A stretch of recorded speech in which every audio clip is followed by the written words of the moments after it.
Welcome to the Picky Girl Travels podcast, the show for Black women who want more out of life and to live it as they see fit. The message here is all about defying convention, embracing adventure, and regretting absolutely nothing. I'm your host, Adelia WHERE of the blog pickygirltravelstheworld.com.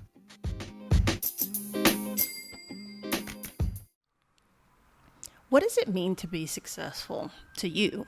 Like, have you given any thought to what that means specifically for you in your life? Like, how you're going to know that, yes, you have achieved success? If we're not careful, we can dedicate way too much of our life achieving somebody else's version of success. I know a little bit about that personally. Like my guest today, I got caught up in living my life according to the way society said I was supposed to do. I did all the stuff. I tried to check all the boxes. It took me a really long time to get to the point where I am now, where I'm living life on my own terms. I wanted Kenya to share her story because she's figuring this out at a much younger age than I did. I want y'all to see what this process could look like. I would normally start with an introduction, but I'm kind of at a loss for how to introduce you. So, how would you introduce yourself? What I would really say is I am a life coach who specializes and also certified financial coach as well. And so I do talk a lot around abundance, like the abundance mindset. And I also talk about financial freedom. So to tie it all together, I coach unfulfilled women of color reach their financial freedom so that they can live a more purposeful and fulfilling life. And coming like a part of that is shifting to this abundance mindset and being aware of the limiting beliefs that we have so that, when we accomplish these goals or we're on the way to accomplish these goals, we can be more resilient through the challenges, whether they're mental or actual challenges in reality. That's perfect. That means you are the perfect guest for this podcast because the Picky Girl Travels podcast was created for Black women who were unfulfilled, who are looking to live life on their terms.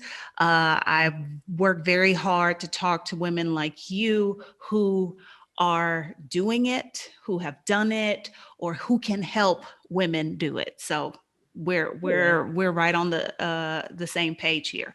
But in thinking about the description of what you do, you can kind of see why it's very difficult to sort of package that in a nice little neat box. Yes, it is. And I too have been struggling to how to package it in a neat box. Okay. You are currently 26? I am 27. Yes, I just 27 in January. Okay. Oh, wow. Yeah. You might be are you the youngest guest that I've had? I don't know. Not that it matters. Not that it matters. But up until based on my research, based on what the internet tells me, up until about a year ago, your story seemed pretty typical. You went to college, you graduated, you went to graduate school, you had lots of student loans, you had credit card debt, you were living the quote unquote American dream where you got a job and you're working to pay those bills and do all of that stuff. Yeah. And then I kind of took the road less traveled. Yes, that I love the way you said that. You took the road less traveled. So my first question is what changed? What made you veer off the typical American Right. path? When I started to realize that the things that I wanted, I didn't want for me, I wanted for everybody else. So before I veered off, the goal and the plan was to get my doctorate in education. And I kept struggling to figure out, why I wanted it, or what I even want to discuss. Like I had different ideas that I wanted to discuss for my like dissertation and stuff. I hadn't applied or anything yet, but it was just like, if I'm really going to spend, 3 at most to 6 years back in school on this degree, what's the real reason? And people would ask me too, like my mentors are like, why do you want to get a doctorate? And really it was like, one, I want to get a doctorate before I'm 30 because I've set this goal because someone told me that I couldn't. So I was like, okay, I'm going to do it. And two, I was like, literally just for career advancement. And so when I started to realize like that's really not good enough to sit through classes to write this long behind paper, that's when I started to realize like what are some of the other things in life that I was striving for or working toward, that had nothing to do with me, and what do I actually want to do. And so I will say that it wasn't this fun period of let's rediscover yourself. It shook me a lot to my core, I would say, because as a young person, also a child of an immigrant, and to that point had followed the path, I didn't know what else there was to do. I had seen other people do other things, like people who left their job and traveled abroad and did the stuff, but I didn't think that necessarily that I could do it sometimes. Like, of course I know that there's so much that goes into it. And I'm like, am I really capable of doing those things? So I said it shook me because really I was shedding an old identity and old beliefs about who I was and what I wanted. And I had to pinpoint, oh, I don't actually like cherry pick. I don't actually want that. Something like my parents wanted that, or I don't want that. I think society wants this, or my friends want this, or blah, blah, blah. And so it was I would say all of winter 2019 and into like early 2020, right before the pandemic, was a very dark time for me because I was shifting through the unknown of what's next and what do you really want to do, and also grappling with the fact that I was really really unhappy. I At the point I had my dream job. I was living in, I wouldn't say my dream state or dream place, and I was good, but it wasn't fulfilling me. And so I had reached this point of like, well then what is it going to be that makes you happy? Like why are you unhappy? And it was because none of it was aligned, none of it was for me, and I wanted to try something else, but there was all this fear and these unspoken, like sometimes made up expectations and pressures in my mind, but I think actual real pressures from like loved ones, and even like my bosses and coworkers and stuff like that. So long answer to that kind of question. No, that is your truth, and that's totally fine. I think a lot of the women listening to this will be able to see some of themselves in that response. Would you say that you were burnt Oh, out? absolutely. And it's funny because when I, went to address someone who'd been in my field for a very long time about it, I was like, I feel really burnt out. How do you address this in the field? And it was in education, which is very often you do get burnt out. But what they told me is like, how much of that burnout came from me? Because like no one in no my boss was not telling me like, oh, I got to join all these committees and get all these awards and do this and this and this amount of time. My boss never told me that. I understand that, but also I think there's some truth to say that those things would be rewarded, or you would be the cookie cutter employee to be successful, reach all the outputs, and do all the extra.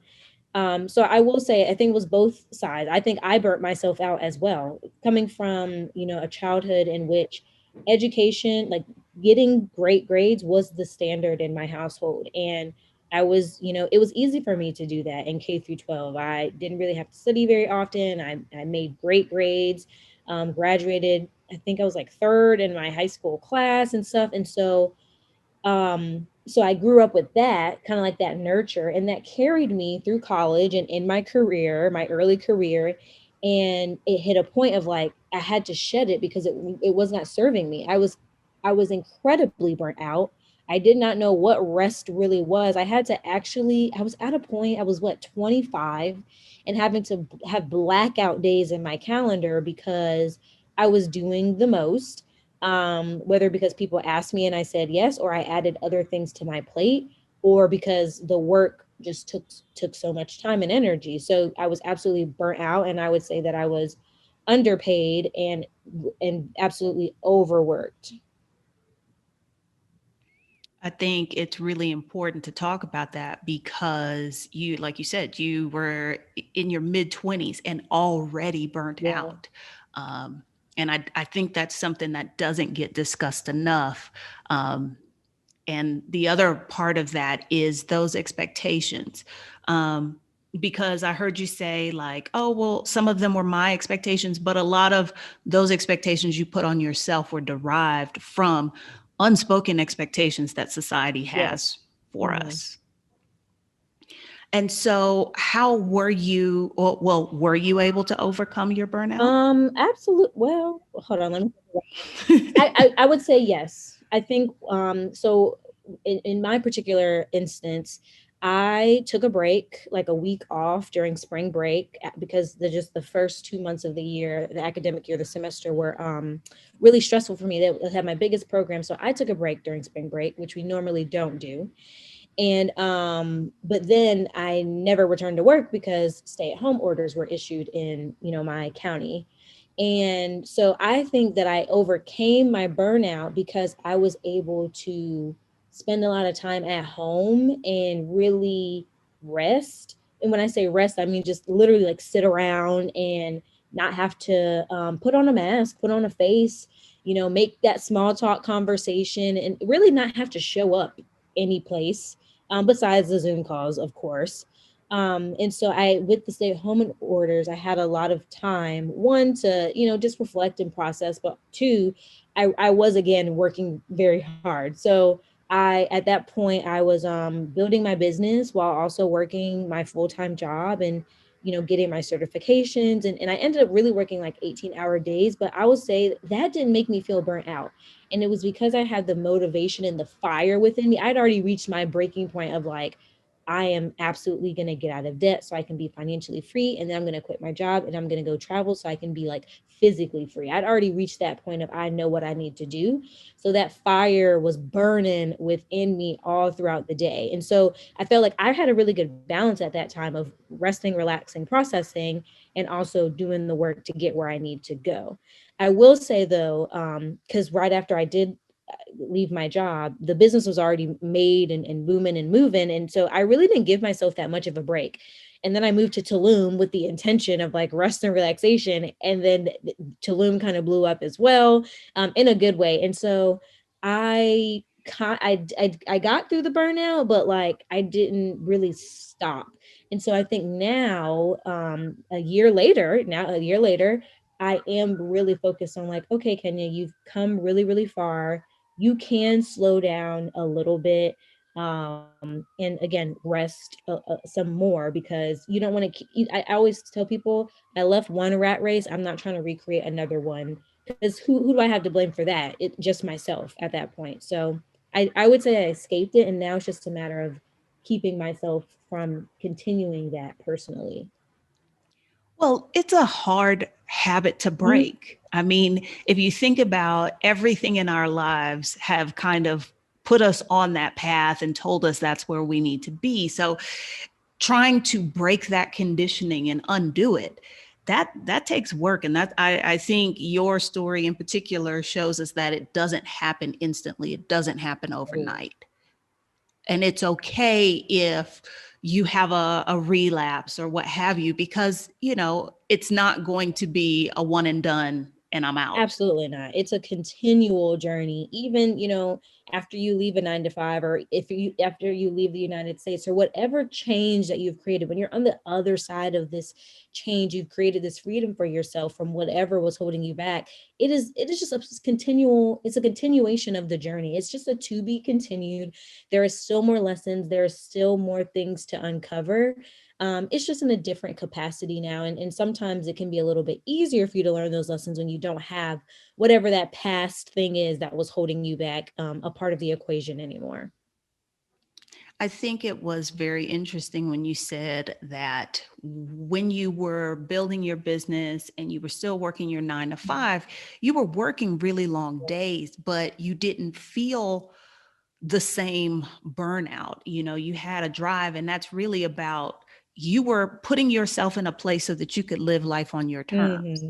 So you were working toward that goal that was completely and wholly yours. So yeah, that's going to feel a little different. Absolutely. Now I'm just trying to like come back to back to that fire, because now that I have left that condition that wasn't serving me, or that life that wasn't serving me, and now I'm in the stages of rebuilding the foundation to the life that I really want. I sometimes I want that fire to come back, but also, again, like you just said, I'm trying not to relapse. So yeah, the fire is helpful. I always say there's a lot of value when you hit your breaking point, when you're like, enough is enough. Um, and like I said, that fire within you to keep you motivated. There's so much value in that. But I think sometimes people feel so uncomfortable in sitting in that they don't get to the results, or they don't get to the transformation. Essentially, they're so uncomfortable with feeling so unhappy or so fed up that they avoid in a lot of different ways. And then in my particular field of work, the avoidance has come through spending. You're spending lavishly, you're overspending. And I think I definitely exhibited those signs too, which is what got me into credit card debt. But there's, you can avoid in a lot of different ways. You can avoid by overworking, you can avoid by traveling a lot, you can avoid by being in relationships that don't serve you, whether that's friendships or romantic. And you can avoid by spending and eating and overworking out, a lot of different ways. But I would just say, to all the women listening, that there is value in that uncomfortability. And if you just sit through it and you hold yourself through it, you're going to find what you're seeking on the other side. I have a friend who always says that, people need to sit in their Hmm. discomfort. And that is so, so true. Um, you Something else I wanted to take a little time and talk about is, okay, so you knew you wanted to leave the industry that you were working in. You started your own business. This is pre-pandemic, but the pandemic gave you some space to like pour into that some more. But you said yourself, once you freed yourself, you didn't rest. Right. Why do you think that is? Because at that point, I felt, although I had so much savings, at that point I put the pressure on myself, I think. And I think, again, still other messaging of, I gotta make it.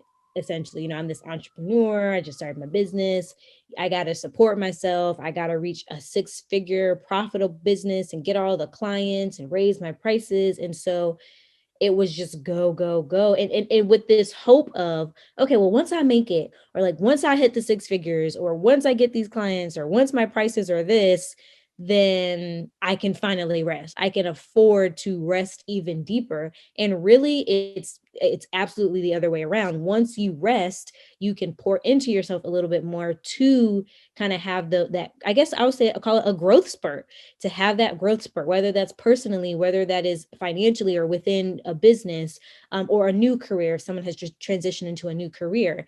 And what ended up happening is, because I didn't give myself that space for a growth spurt, I actually kind of hit a wall around fall of 2020. I didn't take any clients, and I was just like sitting in Mexico, just trying to figure myself out. And then it wasn't until kind of winter that I got back into it. And so instead of hitting these walls and then being decommissioned for a while, I'd rather start implementing more rest into my daily life, so that I'm already getting my cup filled, as they say, so that the growth is consistent, essentially. And so but I didn't realize that until like end of December 2020. So here I am now, in the beginning of 2021, and I'm very intentional about the routines and the practices that I do for myself every morning before I even enter into like building the business and stuff like that. So it was just a matter of, I just kept going, going, going, because I thought I needed to reach this point because it would give me even more freedom. But it was like, girl, you just got free. Like, can you appreciate the freedom you just had so that you can create even more and more freedoms? And I would say that that was rooted in scarcity, the scarcity of, well, what if I end up in the same spot again? What if I end up unhappy again? What if I end up burnt out again? But with, I was so focused on these what ifs that I ended up actually perpetuating them into my real life. And can you be specific about some of the things that you've changed or realigned so that you won't find yourself in that place again? Yes, so many boundaries, and not in like a bad way of like relating to other people, like, kind of sometimes we view boundaries as nasty, but boundaries as such, like, I know that I am not showing up well enough in these certain ways. So like, I don't take calls until like until after I've had lunch and after I've had a little bit of morning quiet time to myself and into the business. I have a very clear like stop working time. I actually just today deleted the Gmail app off of my phone. I try to not be on social media as much. And then me personally, like my daily practice is, I wake up, I drink some tea, I make sure that I'm reading every day, because I've always loved reading as a kid, and I wanted to bring that back into my life again. It makes me happy. I'm being more active because I know that, it helps you mentally. It also helps you physically. I'm taking supplements because I'm like, if I'm not eating everything that I need to in terms of like health and nutrition, then hopefully I can supplement those things. And so just create, I'm literally, people will say like, you're designing your life. Like, I'm literally designing my life with this daily routine that I have, and with these boundaries that I've created within my business. And to this, like, as recently as like this past weekend or a couple of days ago, I'm telling you, there's so much more uncovering that has been happening around, like, oh, this, I've been doing this practice that was not serving me, and now I need to place a boundary around that, or I need to place a boundary around that. And I think it's easier when you have that self-awareness and this lack of resistance. So like, if you're doing something that like makes you feel really drained, instead of you thinking like, oh, I'm just going to push through it and, soldier through it, that's a moment of awareness of like, why does this conversation or this activity make me feel so drained, and how can I either decrease it in my life or reframe it in my mind, or ask for help or create the boundary. So at least for me, those have been the things that have helped me to make sure that like I'm not recreating this rat race or recreating this burnout. I do think though that I'm going to continue, and I still have work to do on like the pressures and the expectations.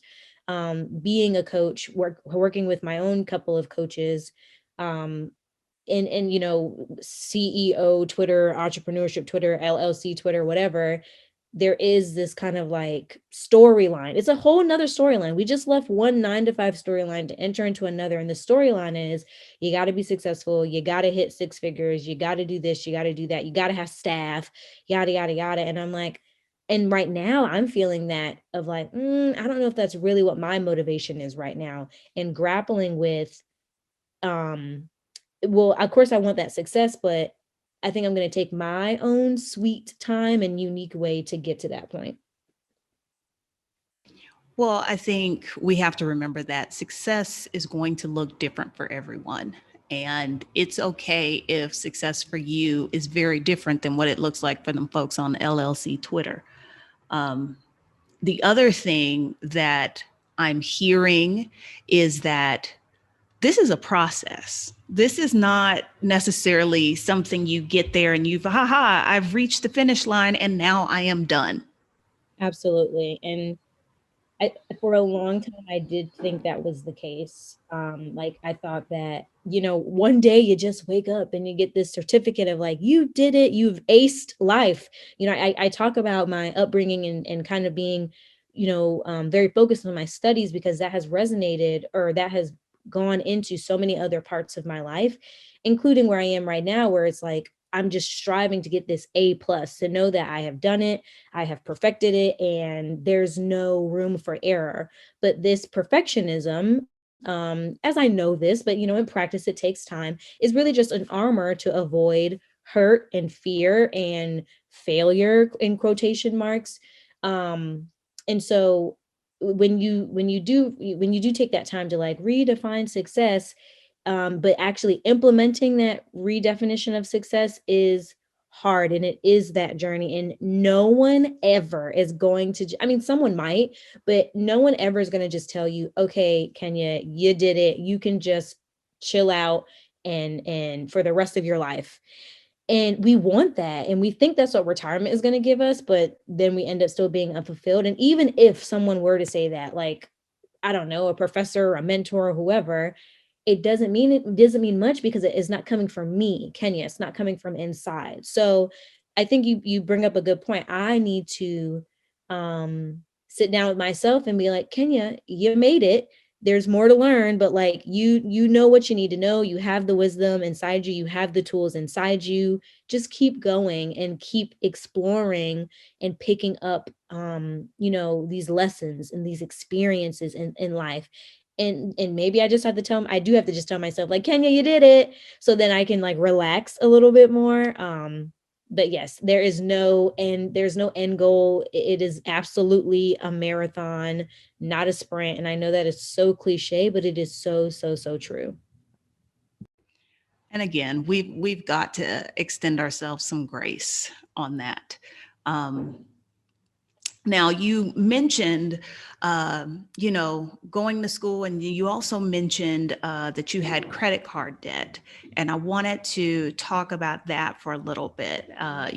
Most Americans are carrying both of those. That's pretty standard. Um, but first, I want to talk about credit card debt. Now, tell me if I read this right. You had about $23,000 in credit card debt. Yes, I did. Okay, how did that happen? It was through a couple, so definitely through grad school. I put some purchases on credit cards, and then I was like, oh, well, when I graduate and get a job, I can, pay it off in full. And then after grad school, I didn't have a job for 4 months, which, a part of that was my own doing. I was trying to find the right one, and I did say no to some positions, but so there was that kind of period of supporting myself with credit cards, and then moving. So I moved a lot. But I had moved after grad school. I moved to New York, and then a year later, I moved to Florida. And so with that comes expenses. It comes furniture. And so I would say this all amassed in about like two and a half, within 2.5 years. And I kept saying like, oh, I'll get to it, I'll get to it, I'll get to it. And of course, the ball just kept becoming bigger and bigger. And I vividly remember in 2019, one of my goals was, I'm going to get out of this credit card debt. And at the time, I think I was at a good place to pay it off, and it wasn't that large of an amount, but I didn't do anything. I didn't put any action behind this goal that I had, or this want I had. Again, I talked about the breaking point. It wasn't until 2020, and I realized, because the getting out of credit card debt kind of came second. At first, it was, I'm burnt out. I want to be able to quit my job and take a sabbatical so I can rest and get back to myself. And of course, how can I quit my job if I am paying off this credit card debt? I didn't want to be, as I always tell people, I didn't want to be like in Thailand paying credit cards. Like, I didn't want that kind of life. So Yeah, that's not the move. exactly. So that's when I was like, okay, the first step to me getting this sabbatical and this dream life is paying off the debt so I can save more money and then, support myself when I move abroad. So that is how it all amassed. And I did go through a period of just talking about it. And it wasn't until I hit my breaking point that I was like, I really got to be about it now.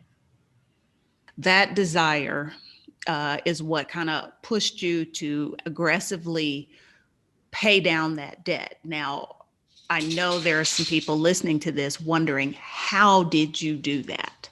Yeah, I love when people ask that, because I like to think of things really simply. And so I would simply put it, how did I do that? I one got very I gained clarity around my spending and my income and my expenses. So I was not a budget user up until this point. I was really just like, I made sure my bills were paid, and then after that it was whatever happened happened.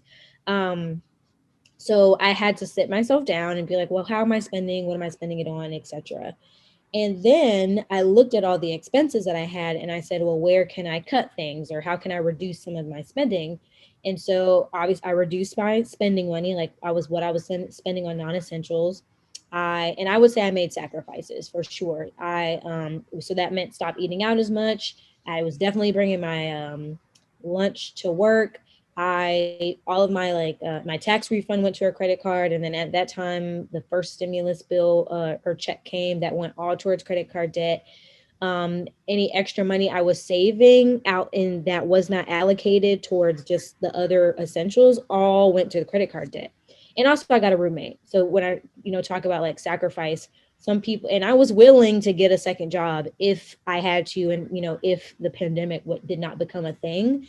And so I think that when I say there's value in the breaking point is because I probably would not have decided to make those sacrifices and do those things and even think about like what are all the like getting a second job if I was in a place of still thinking that, oh, I'll be okay. Like I can make it through. I can make this small, drop in the debt bucket, and things will happen. And I think people are at that, a lot of people are at that stage of just like, I'm gonna make it work, and I'm gonna read all these articles and I'm gonna figure it out and I'm gonna do a budget and then like forget about it. And I was at a stage of, I have to make this work. This is my salvation essentially. So I was more open to the different options to help me get out of this debt, which when I say like this abundant mindset, I think abundance comes with a lot more creativity as opposed to like excuses or reactionary things, or still like this aspirations of our actions, and that they're going to magically make things okay. So I was at that point where I was willing to sacrifice. So I did that. I got a roommate, I cut my spending, and everything went towards debt. So I was at a point where I was making around $2,000 a month, maybe $2,100 a month, and $1,000 of that was bills. The other 1,000 was credit cards, were going right to the debt. And I started at the smallest one and I worked my way through. Anytime I would pay off a card, when I say smallest one, I mean smallest balance. But anytime I would pay off a card, the celebration to myself would be small. It would not be lavish. And I think that also sets people back sometimes too. They pay off a $2,000 card and then they book a $1,500 vacation. And then you start to feel like, I feel like I just took two steps backwards. So they were small. Like I love personal pan pizzas from Pizza Hut. So that was a major like celebration for me. And I reduced travel. I used to travel so much to visit friends. I love a good road trip. I love flying, period. And so I told my friends, I was like, I'm not traveling for the rest of this year. I'll send you a card, I'll send you a birthday text. I will, be there in spirit, but I can't do it right now. Um, let's see what else. So yeah, it was really just the budgeting, the reducing my spending, and literally being aggressive. You prioritize that above the things that you really enjoyed, like traveling and those kind of things, and it was going to be temporary. Yeah, It wasn't like this was going to be the rest of your life. exactly. But it just goes to show that when you focus on a goal, whether that goal is paying off credit card debt, going to grad school, or whatever, if you focus on it, and like you said, you get creative and get in a space where you're open to looking for creative solutions, you can get it done. Exactly. Yeah. And I want more, as a coach, I want more people to be in that creative space of like, I'm gonna do whatever it takes to achieve this goal. And then, of course they have to connect to what is the larger reason why you want to do this. It has to come from self. And my larger reason was, like I said, this salvation. So like, yeah, I prioritize it over everything else. But I will say, especially as a financial coach, it wasn't to the point where it was restrictive and I felt very just unhappy. Like I still had, I became way more grateful for the small things in life that really did make me more joyful. I still, indulge in times like I did eat out still sometimes. I did buy my friends gifts for their birthdays and even bought myself some things, but it was just on a smaller scale. And I began to realize like, oh, I'm good with a little bit less. Like I don't need all these things that I think that I need. And so even before all of this, I was in AmeriCorps, and which is, like the domestic version of the Peace Corps that we say. And notably the AmeriCorps volunteers get paid poverty wages. And when I was getting paid $850 a month at this time, this was right after undergrad.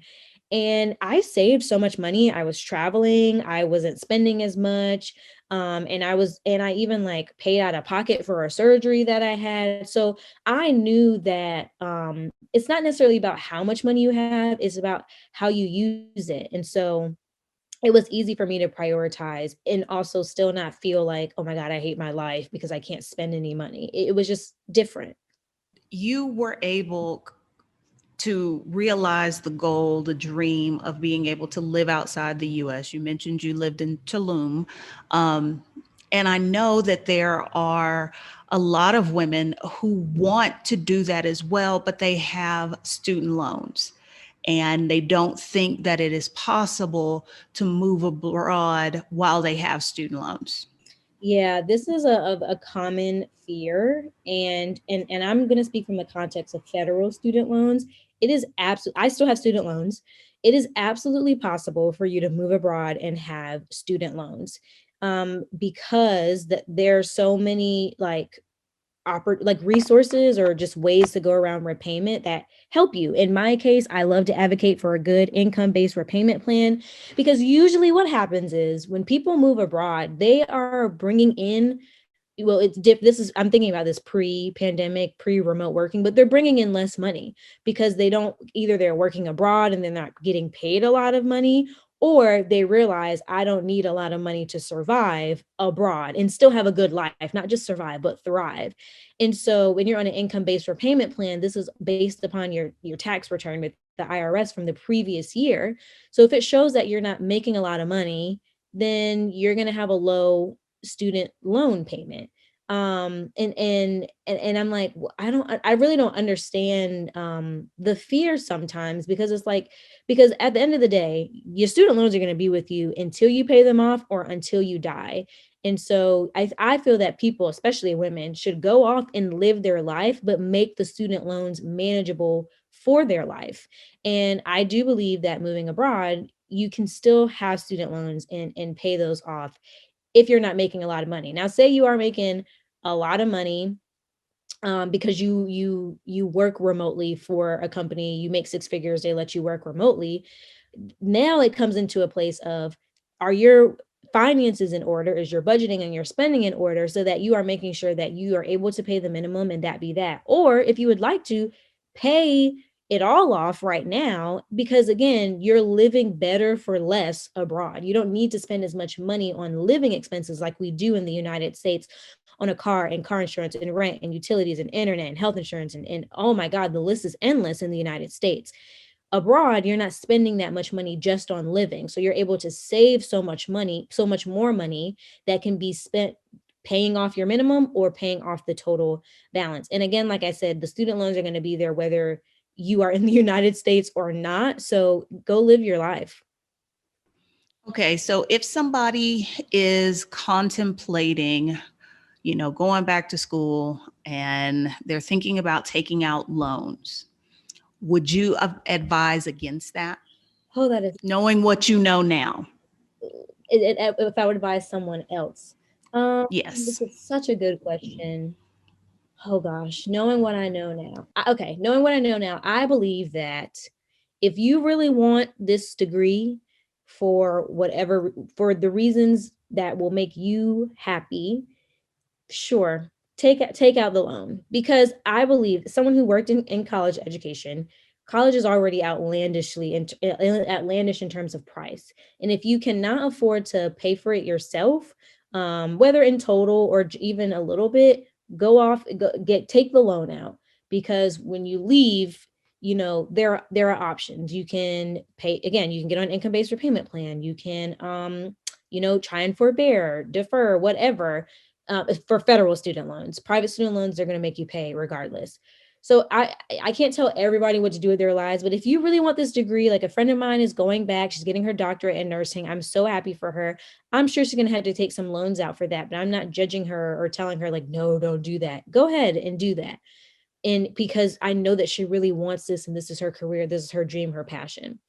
Me personally, knowing everything that I know now, I would never take another student loan out again because I feel that I have gotten way more from like investing in my business coaches or investing in trainings or investing in experiences and investing in community than I have gotten with my degree. This is not to say that like I don't value my degrees, but if I could do it all over again, I probably would have went abroad after my bachelor's and I would not have gotten my master's, or I would have become a licensed something or another so that I could transfer that around the country and sometimes around the world, like being a licensed teacher or being a licensed like therapist or social worker or something like that.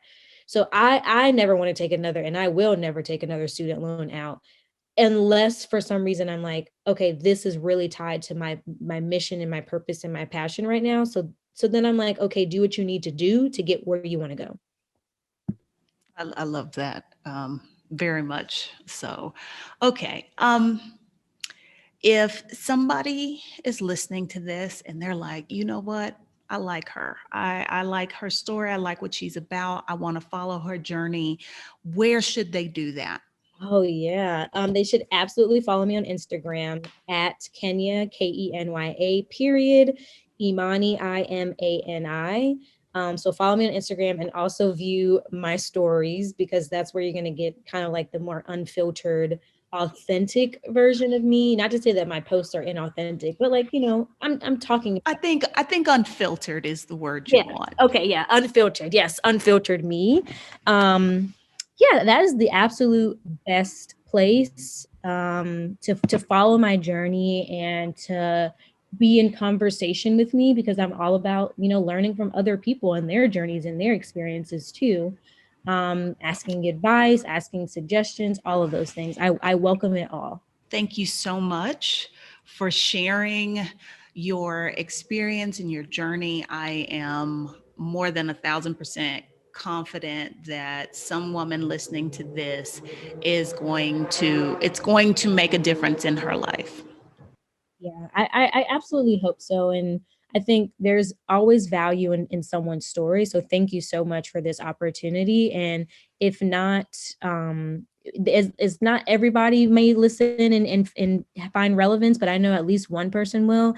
And if not one person, I know that this helped me. Being able to be on podcasts and talk to other women is a way that you can process your experiences as well, and take lessons from them. So again, thank you for this avenue and this platform that you have. Thank you to everybody who has been listening to the podcast. Your support is greatly appreciated. We are now on YouTube. So if you want the podcast episodes as well as the variety of YouTube videos I've been making, you can subscribe to Picky Girl Travels the World on YouTube. You can leave other ways that you can support the podcast. You can leave reviews on, whatever podcatcher you're listening to. You can share episodes with people you think, need to hear what we're talking about.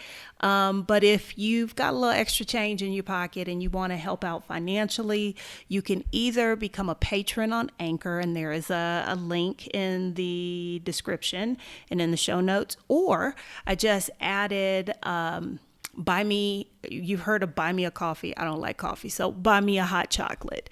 If, like I said, if you've got a little extra money and you want to help a girl out, that's a great way to support the podcast. Until next week, y'all.